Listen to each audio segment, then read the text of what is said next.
বিসমিল্লাহির রহমানির রহিম। আসসালামু আলাইকুম এভরিওয়ান, চলে আসলাম রেসিপি নিয়ে। তো যে আমি কোকোলা নুডলসটা আলু এবং ডিম দিয়ে কীভাবে রান্না করেছিলাম ওটাই শেয়ার করতেছি।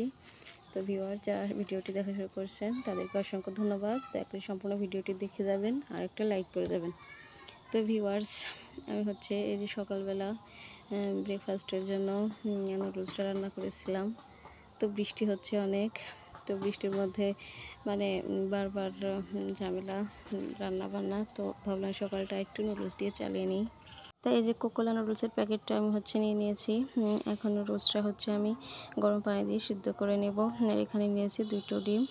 তো আপনার চাইলে বেশি নিতে পারেন, আবার কমও নিতে পারেন, ওটা অপশনাল, যার যতটা পছন্দ।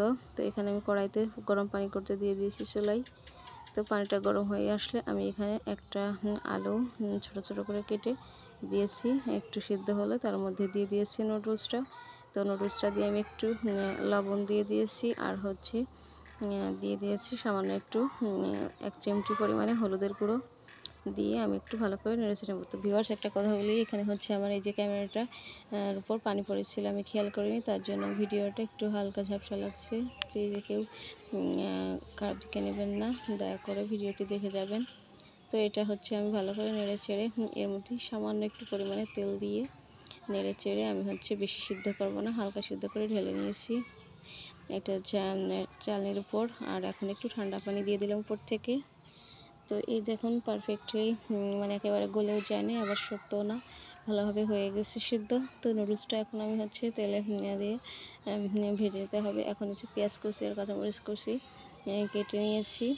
আর এখন এগুলা তেল গরম করে তার মধ্যে এগুলা দিয়ে দিলাম। তো নুডলসটা হচ্ছে একেবারে সহজ রান্না করা, সবাই পারে। তো আসলে সবাই প্রসেস রান্না করে। তো আমি যেভাবে রান্না করলাম ওইটাই শেয়ার করলাম। তো এখানে ডিম দুটো এখন দিয়ে দিলাম, পেঁয়াজ আর মরিচটা হালকা ভেজে। তো এখন এগুলা দিয়ে ভালো করে নেড়ে চেড়ে নেব।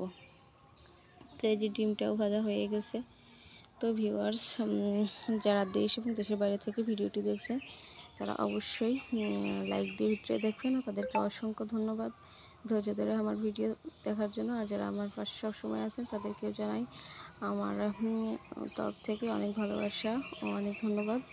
তো এই যে দেখুন নুডলসটা আমি ভালো করে নেড়ে চেড়ে মিশিয়ে নিচ্ছি। ওগুলো ভাজার উপর নুডলসটা দিয়ে দিয়েছিলাম। তো নুডলসটা মাশাআল্লাহ অসাধারণ হয়েছিল খেতে। তো আপনারাও এভাবেই রান্না করেন। তারপরেও আবার অনেকে আছে অন্যভাবে রান্না করে। তো এটা হচ্ছে কোকোলা নুডলসের যে প্যাকেটটা ছিল ওটা দিয়ে দিলাম।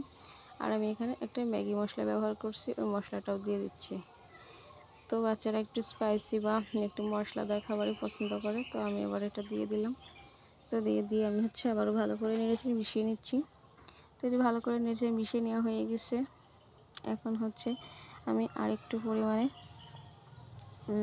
মানে আর অল্প একটু নেড়ে চেড়ে মানে পারফেক্টলিভাবে একটু হালকা ভেজে নেব। তো ভিউয়ার্স, যদি আমার রেসিপিটি ভালো লাগে তাহলে অবশ্যই বাসায় ট্রাই করবেন। আর হচ্ছে এই নুডলসটা রান্না করার সময় অতিরিক্ত সিদ্ধ করবেন না। তো আমার নুডলসটা হয়ে গেছে পারফেক্টলি। এখন হচ্ছে পরিবেশন করে নিয়েছি। মাশাআল্লাহ, খেতে ও দেখতে অসাধারণ হয়েছিল। দেখুন একবারে ঝরঝরা, তো সুন্দর হয়েছিল। আসসালামু আলাইকুম, আল্লাহ হাফেজ।